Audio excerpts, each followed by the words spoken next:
আজকে সন্তানের হক নিয়ে আমি কিছু কথা বলবো। কি নিয়ে? আজকে আমরা যারা বাবা হয়েছি, আমরা যারা মা হয়েছি, ভাই ভাবারা, মা বোনেরা, যাদের ঘরে উপযুক্ত সন্তান আছে, ছেলে এবং মেয়ে, এরা কিন্তু ম্যাক্সিমামই কিন্তু পথভ্রষ্ট। ও মা, জিটা আসতে হলো কেন? আমি ভুল বলছি? আরে বলেন, ভুল বলছি? আপনার ছেলে কি নামাজ পড়তে আসে? এই শোনেন, এক্সাম্পল দিচ্ছি, জাস্ট এক্সাম্পল। এটা অনেক দিন ধরে ভাবছি এক্সাম্পলটা দিব, কিন্তু আজকে এটা মনে হয়ে গেল। আগেই ফার্স্ট টাইম আমি আপনাদেরকে বলে দিই, পরে বলতে পারবো না। একজন ডক্টর, মানে ডাক্তার হলেই কিন্তু হয় না, উনি কিন্তু অনেক অনারেবল একজন ডক্টর ছিলেন। ইনি কিছুদিন হয় পৃথিবী থেকে বিদায় নিয়েছেন। আমাকে অত্যন্ত ভালোবাসতেন। আমার একটা অ্যাক্সিডেন্ট হয়েছিল, রোড অ্যাক্সিডেন্ট, পটিয়াতে। প্রোগ্রাম শেষ করে আসার সময় রাত্র প্রায় শেষের দিকে না, ভয়ঙ্কর অ্যাক্সিডেন্ট। আমি বাঁচবো বলে মনে করিনি। আমার নাক দিয়ে পুরো রক্ত ঝরে গিয়েছিল। তো ইউনিভার্সিটির একটা ছেলে ছিল তখন, সে হয়তো বা বাড়ি থেকে বের হয়েছে, সে ইউনিভার্সিটিতে যাবে। আমাদের এই অবস্থা থেকে সে তার নিজের জন্য যে গাড়িটা রেডি করেছিল, ওই গাড়িটা তিনি আমাদেরকে দিয়ে দিয়েছিল, তাই না? ওই গাড়ি দিয়ে আমরা হসপিটালে গিয়েছিলাম। ওই হসপিটালে মোটামুটি আমার এই রক্তটা বন্ধ করে তারপর আমি ওখান থেকে, আমার গাড়িটা একদম ভেঙে গেছে, চালানোর মতো ব্যবস্থা নাই। ওখানে গাড়িটা রেখে আমি ওখান থেকে আরেকটা গাড়ি নিয়ে সোজা কুমিল্লার একজন পপুলার একটা হসপিটালে এসে আমি ভর্তি হলাম। তখন আমার ওই প্রিয় মানুষটা আমাকে ওটিতে ঢুকালো।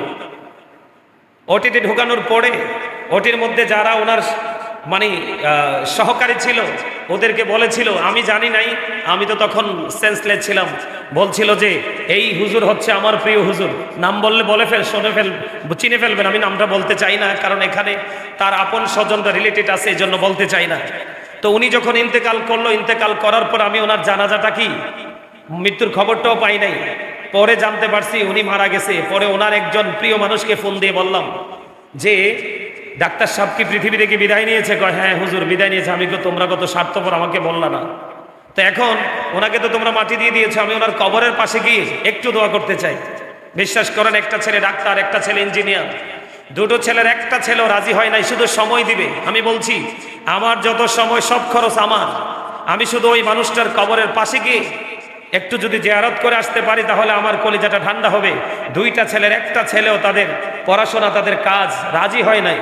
নাউজুবিল্লাহ বলবেন না? আরো জোরে বলেন, আরো জোরে। গত জুমায় কি বলেছিলাম?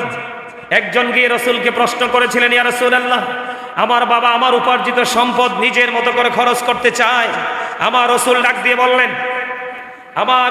দিয়ে বললেন, শুধু তোমার সম্পদ নয়, তুমি নিজেও তোমার বাবার সম্পদ। আওয়াজ তুলে বলেন সুবহানাল্লাহ। তোমাকে ডাক্তার বানিয়ে গেল বাবা, তোমাকে ইঞ্জিনিয়ার বানিয়ে গেল বাবা, তুমি বাবার জন্য একটু সময় দিতে পারবে না? তোমার মতো এইরকম অকৃতজ্ঞ সন্তান বাবা মায়ের জীবনে বড় অভিশাপ। এই সন্তান দুনিয়াতে যেমন কোনো কাজে লাগবে না, আখিরাতেও কোনো কাজে লাগবে না। কোরআন শরীফের 19 পারা সূরা শুআরা 88 নম্বর আয়াতে আল্লাহ বলেছেন, ইয়াউমা লা ইয়ানফাউ মালু ওয়ালা বানুন, কিয়ামতের দিন আপনার ধন সম্পদ, সন্তান সন্ততি একটাও কাজে লাগবে না যদি এগুলো অগ্রহণযোগ্য হয়। এই প্রজন্মের এই প্রেক্ষাপটে দাঁড়িয়ে আমি বলতে চাই, প্রত্যেকটা ঘরে ঘরে অপ্রত্যাশিত, অগ্রহণযোগ্য, বেয়াদব সন্তানের আপনার জন্ম বেশি বেড়েই চলেছে। এটার জন্য দায়ী হলো বাবা মা। তাল গাছ লাগালে যেমন তাল আসে, আম গাছ লাগাইলে যেমন আম আসে, ঠিক তেমনি বেয়াদব পিতামাতার মাধ্যমে কখনো সুন্দর সভ্য সন্তান আশা করা যায় না। এটার জন্য দায়ী আমি আপনাদেরকে বলে দিতে চাই, আল্লাহ রাসূল বলে দিয়েছেন, every parent should take care their children very carefully. প্রত্যেকটা পিতামাতার উচিত তাদের সন্তানের দায়িত্ব যত্ন সহকারে পালন করা। প্রত্যেকটা বাবা মা যদি তার সন্তানের দায়িত্ব যত্ন সহকারে পালন করে যায়, আল্লাহ রাসূলের কথা মেনে, অবশ্যই মাস্ট বি, আমি বলতে চাই, আপনার সন্তান মানুষ যদিও না হয় কিন্তু অমানুষ হবে না। কেন জানেন? কারণ আপনার জীবনের চলার পথে ছিল সর্বোচ্চ সচেতনতা। আপনি মেনেছেন আল্লাহ রাসূলের আইন। সম্মানিত উপস্থিতি, আর সন্তানের জন্য প্রযোজ্য হলো we should Obi our parents. প্রত্যেকটা পিতামাতার উচিত তাদের পিতামাতাকে মান্য করা। কারণ হলো মা বাবাকে ভালোবাসা ফরজ, তাদেরকে কষ্ট দেওয়া হারাম। আমি মা বাবার সম্পর্কে এই কারণে কথাগুলো বললাম। এখনকার ম্যাক্সিমাম পিতামাতাই কিন্তু উদাসীন। মেয়ে হলে কিন্তু তার কদর কমে যায়, ছেলে হলে কিন্তু সোনার হরিণের মতো সকল মানুষকে সে এলান করে জানিয়ে বড় ধরনের ভোজের আয়োজন করে। এরকম আছে না নাই? সম্মানিত উপস্থিতি, আপনি যদি 1 ডজন ছেলের পিতাও হন, আপনার জান্নাতের সুসংবাদ নেই। কিন্তু আল্লাহর হাবিব বলেছেন, 3টা কন্যা সন্তানের মালিক যদি হতে পারো, তোমার জন্য 3টা জান্নাত। আবার প্রশ্ন করা হলো, ইয়া রাসূলুল্লাহ, আমার যদি 2টা কন্যা সন্তান হয়? রাসূল বললেন, তোমার 2টা কন্যা সন্তান হলে 2টা জান্নাত। হাদিস শরীফের মধ্যে এসেছে, হাদিসের রাবী যদি প্রশ্ন করতেন যে ইয়া রাসূলুল্লাহ, একটা সন্তানের পিতামাতা, একটা সন্তানের, একটা কন্যা সন্তানের বাবা মার ব্যাপারে আপনি কি বলবেন? হয়তোবা রাসূল বলে দিত, একটা কন্যা সন্তানের পিতামাতার জন্য একটা জান্নাত বরাদ্দ। আওয়াজ তোলে কোন সুবহানাল্লাহ। আর যারা বলেন না সুবহানাল্লাহ। সম্মানিত উপস্থিতি, এই কথাগুলো বলার কারণ হলো আল্লাহ রাব্বুল আলামিন বলেছেন, ক্বালাল্লাহু তাআলা ইয়া আইয়ুহাল্লাযীনা আমানু কু আনফুসাকুম ওয়া আহলিকুম নারা। আল্লাহ রাব্বুল আলামিন বলেছেন, O believers, save yourself and your families from the fire. Allah ঈমানদারকে ডেকে বলেছেন, আল্লাহ ঈমানদারকে মুমিনকে ডেকে বলেছেন। আল্লাহ কিন্তু বেঈমান কাফের মুশরিককে ডাক দেয়নি। আল্লাহ বলেছেন, ইয়া আইয়ুহাল্লাযীনা আমানু, হে ঈমানদারগণ, কু আনফুসাকুম ওয়া আহলিকুম নারা, তুমি জাহান্নাম থেকে বাঁচো এবং তোমার আহালকেও জাহান্নাম থেকে বাঁচাও। আওয়াজ তোলে তোলে বলেন সুবহানাল্লাহ। সম্মানিত উপস্থিতি, একটা পিতামাতার জন্য, একটা পিতামাতার কাছে পৃথিবীতে শ্রেষ্ঠ সম্পদ হলো তার সন্তান। পৃথিবীর কোনো কিছুই পিতামাতার চক্ষুকে শীতল করতে পারে না যত দ্রুত সন্তানের উপস্থিতিতে পিতামাতার চোখ এবং অন্তর ঠান্ডা হয়ে যায়। ঠিক কিনা বলেন? আরো জোরে বলেন। আমি আপনাদেরকে বলছি, please stop your mouth everybody. সকলের জবানকে বন্ধ রাখবেন। এখানে আপনাদের কাজ হলো শুধু লিসেনিং করা, তার মানে শোনা। এখানে আপনাদের কাজ শুধু শ্রবণ করা, আর আমার কাজ হলো আমি লেকচার দেওয়া। কারণ আপনি যদি অ্যাটেনটিভলি লিসেনিং করতে না পারেন, তার মানে মনোযোগ দিয়ে যদি আপনি শুনতে না পারেন, তাহলে কিন্তু আপনি আপনার লাইফ স্টাইলকে চেঞ্জ করতে পারবেন না। ক্যারেক্টারলেস পারসন থেকে নিজেকে গুড ক্যারেক্টার সম্পন্ন পারসন হিসাবে কখনোই নিজেকে প্রিপেয়ার করতে পারবেন না। একটা মানুষের জীবনে বাঁচতে হলে, একটা মানুষের প্রেজেন্ট অ্যান্ড ফিউচারকে ব্রাইটনেস করতে হলে, একটা মানুষের জীবনে আরেকটা মানুষ প্রয়োজন, যেই লোকটা হলো ভিতর এবং বাহির থেকে কোয়ালিটিফুল পারসন। ঠিক কিনা বলেন? আরো জোরে। এটা আমি বলিনি, এটা আমার কথা নয়। আল্লাহ রাব্বুল আলামিন পবিত্র কালামে হাকিম স্পষ্ট করে বলে দিয়েছেন, ফাদখুলি ফি ইবাদি ওয়াদখুলি জান্নাতি। আল্লাহর হাবিব বলেছেন, join with my dear people, come to my paradise. Allah বলেছেন, তোমরা আমার প্রিয় লোকেদের সাথে যুক্ত হও আর আমার জান্নাতে চলে আসো। আপনার জীবনের প্রিয় হিসাবে নিতে হবে একজন আল্লাহর ওলি আর একজন হক্কানি আলেম। তার কারণ হলো, হক্কানি আলেমরা হলো আল্লাহ রাসূলের বিধি বিধানের খুনি। খুনিতে যেমন কোনো কিছুর কমতি হয় না, আপনার জীবনে আপনার লাইফ স্টাইলকে আলোকিত করতে হলে আপনার জীবনে একজন যোগ্য দক্ষ আলেমের কোনো বিকল্প নেই। এটাকে আপনি বিশ্বাস করেন? করেন বা না করেন সেটা ডিসাইড করবেন আপনি, কিন্তু আমার বলার দায়িত্ব আমি বলে যাচ্ছি। সম্মানিত উপস্থিতি, এবার আসেন সন্তানের ব্যাপারে, বাবা মার ব্যাপারে কি বলা হয়েছে। সন্তান, আল্লাহ রাব্বুল আলামিন সন্তানের ব্যাপারে বাবা মাকে কি সিগন্যাল দিয়েছেন, সেই বিষয়টা সম্পর্কে আমি বলে দিতে চাই। সম্মানিত উপস্থিতি, আপনার সন্তান যখন পৃথিবীতে আসবে, আপনাকে কি করতে হবে? এদিকে তাকান, আমি খুব কুইকলি আলোচনা শেষ করব, গভীর মনোযোগ দিয়ে শোনেন। সন্তান মানুষ হবে কি করে? আপনি তো আল্লাহ রাসূলের কথা মানেন নাই। আল্লাহ রাব্বুল আলামিন জানিয়ে দিয়েছেন, আল্লাহর হাবিব বলে দিয়েছেন, সন্তান যখন পৃথিবীতে আসে, পৃথিবীতে আসার পরে কমপক্ষে 2 বছর 24 মাস, একদিনও কম নয়, 2 বছর সন্তানকে তার বুকের দুধ খাওয়াতে হবে। এখন এমন হতভাগা সন্তান প্রসবের সময়ের আগে প্রসব হয়ে যায় এবং মায়ের স্তনের দুধ তার নসিবে জোটে না। এই বাচ্চা কখনোই মানুষ, কারণ আপনি ফার্স্ট স্টেজে আপনি রাসূলের কথাকে অমান্য করেছেন। সেকেন্ড টাইম হলো, সন্তান যখন গর্ভে আসবে, বাবাকে অবশ্যই সত্য নিষ্ঠার সাথে জীবনযাপন করতে হবে এবং বাবা এবং মা উভয়কে করতে হবে হালাল খাবার খেতে হবে। কারণ মায়ের ওদর থেকে সন্তান খাদ্য চষে নিয়ে মায়ের পেটের মধ্যে বাচ্চাটা বড় হতে থাকে। এটা যদি হারামের মধ্য দিয়ে বড় হয়, এটা দুনিয়াতে এসে কখনোই ভালো কাজ করবে না, এটা হারামের দিকেই ঝুঁকবে। আমার কথা বলে না কেন? হিসাব কি মিলে না? আর জোরে বলেন, হিসাব কি মিলে? মিলে। যদি যার কাছে মিলে তার জীবনে হেদায়েত আছে, আর যার হিসাব মিলে না, তাকে আমি কিছুই কি করতে পারবো না, বলতে পারবো না। বন্ধুরে আমার, হযরত আবু রাফি রাদিয়াল্লাহু তাআলা আনহু থেকে হাদিস কানা বর্ণিত, তিনি বললেন, ও দুনিয়ার মানুষ রে, আমি দেখেছি। যে কি দেখেছেন আপনি? তিনি বলে দিয়েছেন, ফাতেমার কলিজার টুকরা ইমাম হাসান রাদিয়াল্লাহু তাআলা আনহু যখন এই দুনিয়ার বুকে যখন কদম মোবারকটা বাড়িয়ে দিলেন, হাসান রাদিয়াল্লাহু তাআলা আনহুকে চিনেননি আপনারা? সবাই চেনেন। কে কে চেনেন? হাত তুলে দেখান। সোজা করে হাত তুলে দেখান। হাসান রাদিয়াল্লাহু তাআলা আনহুকে যিনি চিনে না, তার মতো হতভাগা এই সৃষ্টি জগতে আর কেউ নাই রে বন্ধু। আমার রাসূল বলেছেন, আল হাসান ওয়াল হুসাইন সাইয়্যিদু শাবাবি আহলিল জান্নাহ। আমার রাসূল বলেছেন, ইমাম Hasan and Hussain are the leader of younger people in জান্নাহ। তিনি বলে দিয়েছেন, ইমাম হাসান হুসাইন দুই ভাই জান্নাতে ইমানদার যুবকদের নেতা। তাহলে মদিনাওয়ালার পাগল যারা, ও বন্ধু, তাদেরকে চিনতে হলে দেখতে হয় না, তাদেরকে চিনতে হলে এই চর্মচক্ষু লাগে না। আপনি তাদের সাথে প্রেমের ডোরি লাগিয়ে দেন, অন্তরের চোখ মেলে তাকালে আপনার দূরদৃষ্টি দৃষ্টিভঙ্গি ওই নুরানি পেজগুলো আপনার সামনে এসে হাজির হয়ে যাবে। ঠিক কেন বলেন বন্ধুরে আমার? হযরতে হাসান রাদিয়াল্লাহু তাআলা আনহু যখন এই পৃথিবীর বুকে যখন কদম মোবারক বাড়িয়ে দিলেন, হযরতে রাফি রাদিয়াল্লাহু তাআলা আনহু তিনি সাক্ষী দিলেন, আমি দেখতে পেয়েছি আমার নবীজি আমরা আজানের জন্য প্রস্তুতি নেওয়ার আগে যেমনি আজান দেই, ইমাম হাসান রাদিয়াল্লাহু তাআলা আনহুর কানে আমার প্রাণের রাসূল আজান দিয়েছে। জোরে জোরে কন্যা সুবহানাল্লাহ। এখনকার দেখবেন ম্যাক্সিমাম সন্তান যখন পৃথিবীতে আসে, ম্যাক্সিমাম সন্তান যখন বন্ধু পৃথিবীতে আসে, আপনি দেখবেন ওই সন্তানের নসিবে আজান জোটে না। আপনি আরেকবার আল্লাহ রাসূলের আইনকে অমান্য করেছেন। ঠিক কিনা বলেন?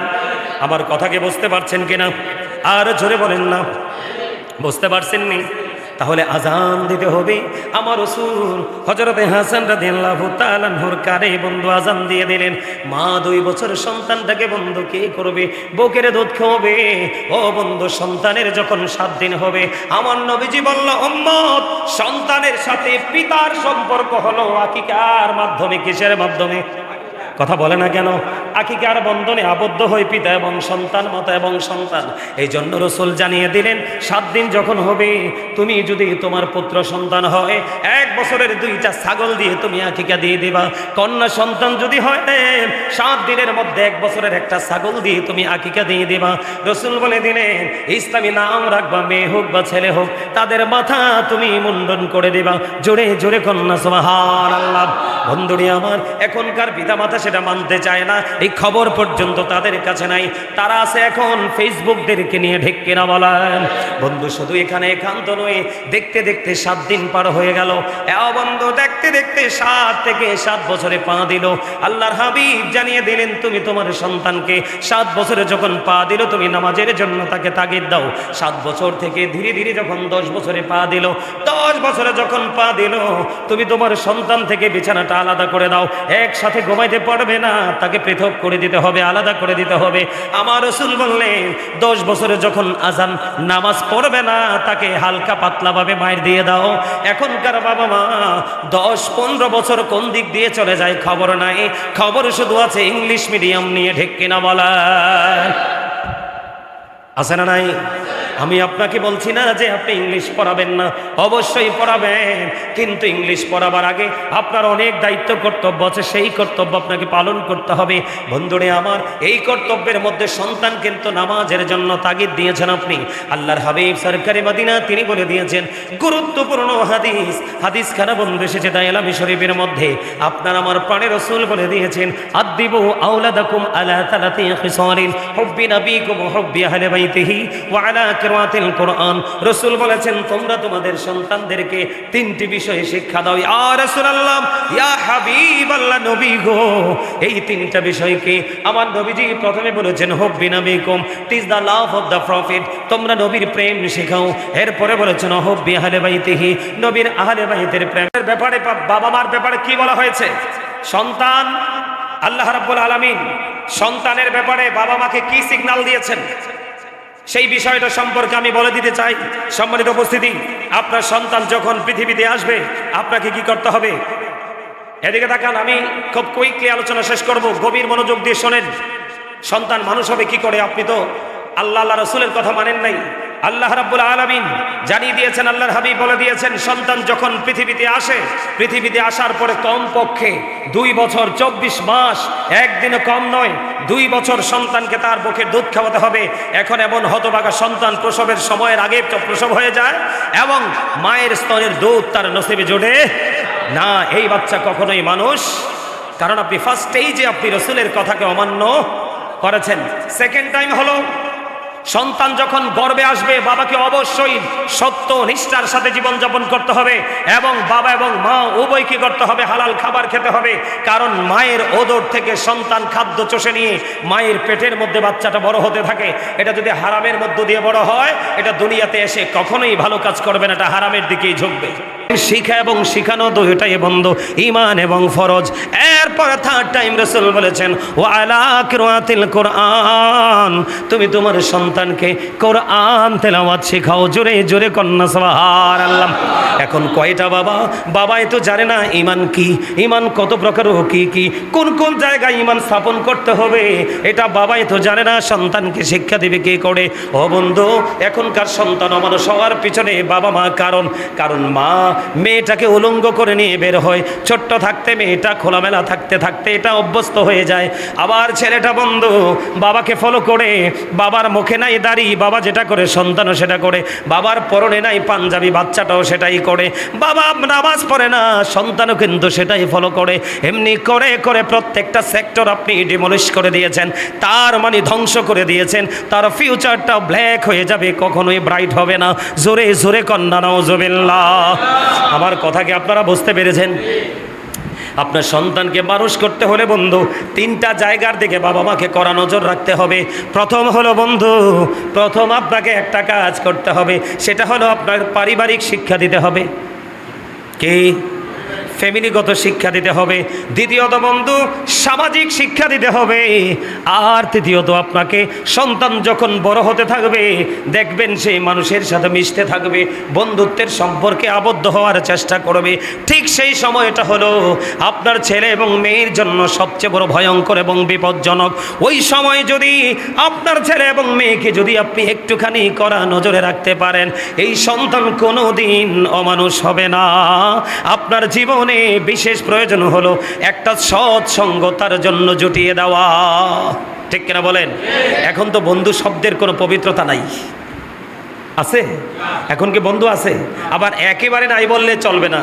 আমার কাছে মনে হয় 10 থেকে 15% আছে বন্ধুত্বর সম্পর্ক, আর 85% একবার এটা জাস্ট ফর্মালিটিতে আবদ্ধ। কথা কি বুঝতে পারছেন? 85% কি, 85% জাস্ট ফর্মালিটি। আর রিয়েলিটি যদি আমি খুঁজি তাহলে দেখেন 10 থেকে কি, কথা বুঝতে পারছেন, 15 পর্যন্ত, ঠিক না? তা এটা আমার কথা আর কি, এটা আপনারা আপনাদের অ্যানালাইসিস থেকে বুঝতে পারেন বাকিটা কি। তো এই কথাগুলো বলার কারণ হলো সম্মানিত উপস্থিতি, আজকের সন্তানগুলো ম্যাক্সিমামই ধ্বংস না? কথা বলেন না, ম্যাক্সিমামই ধ্বংস না? আমি বসে আছি বসে থাকলাম, দেখবেন ছেলেটা ধরেন 5-7 বছরের হবে, বাবা চলে গেল সাথে। মানে এটা কেমন বাবা, আমি অবাক হয়ে গেলাম। সে তার বাচ্চার বসে বসে তার বাচ্চার চুলের ডিজাইন করে দিচ্ছে। কি করে দিচ্ছে? মাথার চুলটা এদিক দিয়ে কেমন হবে, ওই দিক দিয়ে কেমন হবে, ধরেন 3 তলা 4 তলা ফাউন্ডেশন হয়ে গেছে, শুধু মাথা জাস্ট এরিয়াটা। নাউজুবিল্লাহ বলেন না কেন? আরো জোরে। এই যে আমাদের ছেলেরা, এই যে যেইগুলো টুপি নাই, এই যে জেডিরে আমি দেখতে পাইতেছি আমার চোখের সামনে, জেডির টুপি নাই, সব দিন মাথার স্টাইল ইহুদি স্টাইল। যেটা টুপি দিয়ে ঢাকা রাখছে ওটা তো আর দেখি না, এটাকে আর দেখা যায়? ওরা অনেক চালাক, ভেরি ইন্টেলিজেন্ট। কিন্তু যেগুলা মাথাটাকে, তোমাদেরকে বলছি, তোমরা যারা মাথাটাকে ওপেনিং করে রাখছো, তোমাদের চুল কাটার স্টাইল ডিজাইনেবল বটে, কিন্তু আমাদের ধর্মের সাথে সাংঘর্ষিক। কথা বলে না কেন? এই শাসন কি টিচার করতে পারবে? সমাজের বিচারক করতে পারবে? বড় ভাই করতে পারবে? এই শাসন করার একমাত্র ইখতিয়ার হলো বাবা মা। কারণ পৃথিবীর সবার কাছে সে বুড়া হয়, কিন্তু বাবা মার কাছে সেই ছোট্টই থেকে যায়। বাবা মা তাকে শাসন করবে। এখনকার ছেলেরা যে উলঙ্গ পোশাক পরে, এই দিক দিয়ে হাঁটু দেখা যায়, এটা ঢাইকা রাখা ফরজ। এই দিক দিয়ে আপনার নাভির 3 থেকে 4 আঙ্গুল নিচে তার লজ্জাস্থান ওপেনিং, বাবা মার কোনো ইন্টারেস্ট নাই। নাউজুবিল্লাহ বলেন। আমি আপনাদেরকে একটু বলি, বাবা মার দায়িত্ব সন্তানকে, একটা বাবা মা, এখনকার যুগের বাবা মা মনে করে সন্তানকে যদি বড় একটা বাড়ি, একটা গাড়ি, কিছু বিঘা জমি, সোনা গয়না দিয়ে যেতে পারে, মনে করে এটাই মনে হয় সর্বোচ্চ সম্পদ। আরে না, সত্যিকারের সম্পদ হলো আপনি যদি আপনার সন্তানকে কোনটা ন্যায় কোনটা অন্যায় এইটা বোঝার সক্ষমতা, সেই ক্যাপাসিটি যদি আপনি আপনার সন্তানের মধ্যে প্রতিষ্ঠিত করতে পারেন, আমি মনে করি আপনি হলেন যোগ্য বাবা। এবং হাদিস শরীফের ভাষাও সেটা। আপনি পৃথিবীর সবচেয়ে উত্তম সম্পদ দিতে পারেন বাবা হিসাবে সন্তানকে ন্যায় পরায়ণতা। যেই শিক্ষার জন্য যে জায়গাগুলো প্রয়োজন সেই জায়গাটা যদি আপনি আপনার সন্তানকে দিয়ে যেতে পারেন, এর চেয়ে বড় সম্পদ আর কিছুই হতে পারে না। এটার একটা ভাষাই হলো, আমরা সবাই বলি শিক্ষাই জাতির মেরুদণ্ড, কিন্তু আমি বলি না, সুশিক্ষাই জাতির মেরুদণ্ড। শিক্ষা হলেই চলবে না, কলমের কালিতেই কিন্তু পৃথিবী ধ্বংসের ধার প্রান্তে চলে এসেছে। বিশেষ করে অন্য পৃথিবী, অন্যান্য কান্ট্রির কথা আমি বলতে চাই না। আমার দেশ, আমার এই সাজানো গোছানো সোনার বাংলাদেশ, আজকে বাংলাদেশে হামে আক্রান্ত হয়ে অসংখ্য বাচ্চা মরে যাচ্ছে শুধুমাত্র কলমের খোঁচার কারণে। আমার কথা বলে না কেন? কি ভুল বললাম? আরে জোরে। অসম চুক্তির কারণে আজকে কি হয়ে গেল? আমার দেশের অসংখ্য শিশু বাচ্চা। এক সবচেয়ে বড় দুঃখজনক হলো, কুমিল্লা ইপিজেডে আমার একজন বড় ভাই আছে, অনেক বড় পোস্টে আছে। ওনার কলিগ একজন 11 বছর পরে একটা সন্তান হয়েছে।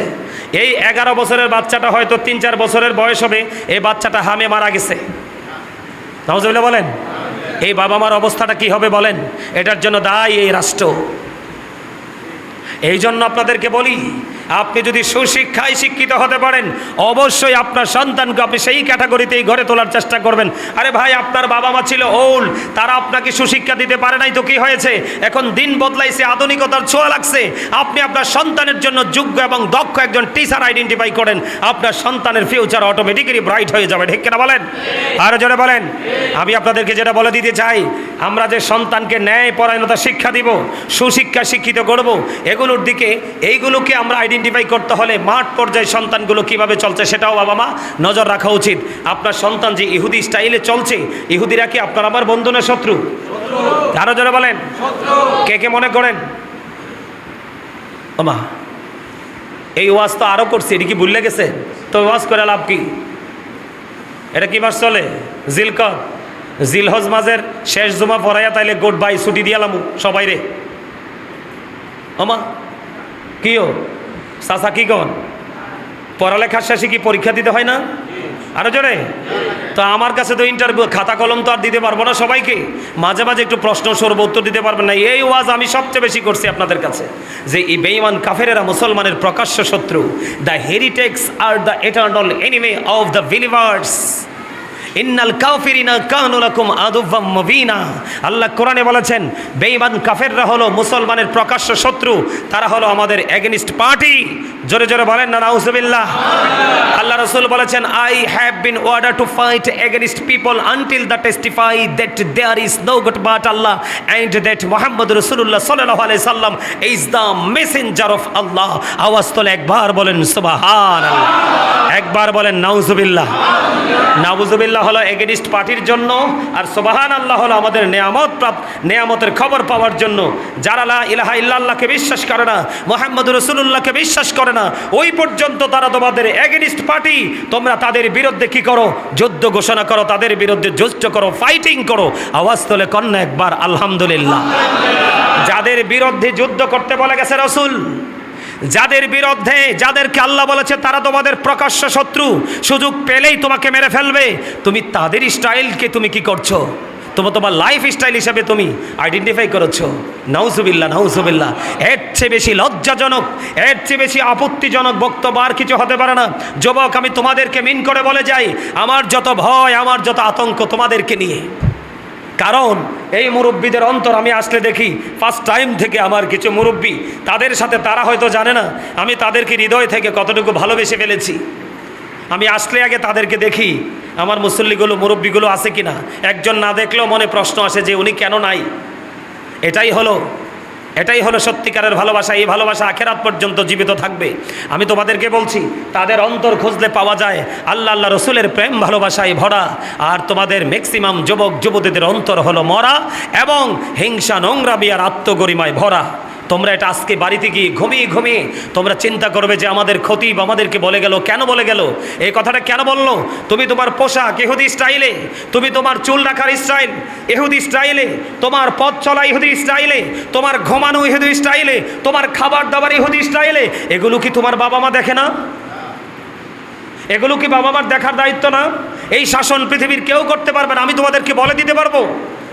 আল্লাহ কোরআনে বলেছে, ও ইদ্দাত লিল কাফিরিন। তোমরা বুঝো, তোমরা আমাদের সোনালী আগামী দিনের ভবিষ্যৎ। আল্লাহ বলেছেন, ও ইদ্দাত লিল কাফিরিন। আল্লাহ কাফিরদের জন্য জাহান্নাম বানিয়েছে। কিন্তু মুসলমান কেন সেই জাহান্নামে যাবে? সেটার জন্য দায়ী হলো মুসলমান বেঈমান কাফেরকে ফলো করছে। এই জন্য তাদের ঠিকানা হবে কি? জাহান্নাম। Must be, you have to go to hell. তোমাদেরকে চলে যেতে হবে জাহান্নামে। আর যদি তুমি রসুলকে ফলো করতে পারো তাহলে তোমার ঠিকানা হবে জান্নাত। আল্লাহ বলবে ইউ গো টু প্যারাডাইস, জান্নাতে চলে যাও, যেখানে সুখের কোনো কমতি নেই, অশান্তির কোনো লেশ মাত্র নেই। আওয়াজ তুলে বলেন না একবার সুবহানাল্লাহ। আমাদের পরিপূর্ণ এবং পূর্ণাঙ্গ জীবন ব্যবস্থা আছে কোথায়? ইসলামে। কোথায়? কারণ ইন্নাদ-দীনা ইনদাল্লাহিল ইসলাম। Islam is not only a religion but also complete code of life. আপনার আমার পরিপূর্ণ এবং পূর্ণাঙ্গ জীবন ব্যবস্থা রয়েছে ইসলামে। আমরা বাবা মা আগে ইসলামের রঙে রঙিন হব, তারপরে আমি স্বপ্ন দেখব যে আমার সন্তান আর যাই হোক না কেন, আর যাই হোক না কেন, আমি আমার সন্তানকে মানুষের মতো মানুষ বানাবো। মনে রাখবেন, যেই কোনো সন্তানই অমানুষ হতে পারে, কিন্তু মানুষ হওয়া হলো বড় চ্যালেঞ্জিং। কথা বলে না কেন? বেয়াদব, আপনার যেই কোনো বাচ্চাকে আপনি বেয়াদবি শিক্ষা দিতে পারবেন, কিন্তু আদব শিক্ষা দেওয়া হলো এটা ভেরি ডিফিকাল্ট, ভেরি ক্রিটিক্যাল। তো এই জন্য আমি আপনাদেরকে বলবো, আমার আলোচনাটা কোন দিকে ছিল আপনারা অবশ্যই বুঝতে পেরেছেন। আমার অনেক আলোচনা বাকি, সব শেষ করতে পারছি না। সম্মানিত উপস্থিতি, প্লিজ আমি আপনাদেরকে অনুরোধ করে বলছি, যারা বাবা হয়েছেন, মা হয়েছেন, আপনি আপনার সন্তানকে নিয়ে একটু ভাবেন, না হয় কিন্তু আপনাকে জবাবদিহি করতে হবে। জানেন, বাবা মার অবস্থা অত্যন্ত ভয়ঙ্কর হবে। কাল হাসরের ময়দানে সন্তান যখন বিপদে পড়ে যাবে, তাকে প্রশ্ন করা হবে তোমার এই অবস্থার জন্য দায়ী কে? সে সরাসরি বাবা মাকে দোষারোপ করবে যে আমার বাবা আমার মা আমাকে সেই বিষয় সম্পর্কে ইনস্ট্রাকশন দেয়নি, আমি শিক্ষা পাইনি, এই জন্য আমি মানুষ হতে পারিনি। এই সন্তান বাবা আমার হাত পা বেঁধে জাহান্নামে ফেলার চেষ্টা করবে। নাউজুবিল্লাহ বলেন, আরো জোরে বলেন। আমরা যারা বাবা হয়েছি, মা হয়েছি, এবং যারা বাবা হব এবং মা হব, আমরা সবাই সন্তানের পিতামাতা হওয়ার আগেই আমরা সে শিক্ষাগুলো নেবে। আমার মধ্যে ত্রুটি আছে, কিন্তু আমার সন্তানকে আমি ত্রুটিমুক্তভাবে আমি গড়ে তোলার, বেড়ে ওঠার সুযোগ করে দিব। এই প্রত্যাশা যখন আপনার মধ্যে থাকবে, দেখবেন আপনার সব কিছুকে ইজি করে দিবে আমার মালিক। সম্মানিত উপস্থিতি, অনেক কথা বলে ফেলেছি। যদি কষ্ট পেয়ে থাকেন আল্লাহর রাস্তায় ক্ষমা করবেন। ভালো লাগলে কথাগুলোর উপর ভিত্তি করে আমল করার চেষ্টা করবেন। আল্লাহ আমাদের সবাইকে ঈমানে ইসলামী জিন্দেগি দান করুন। সকলে বলুন আমিন।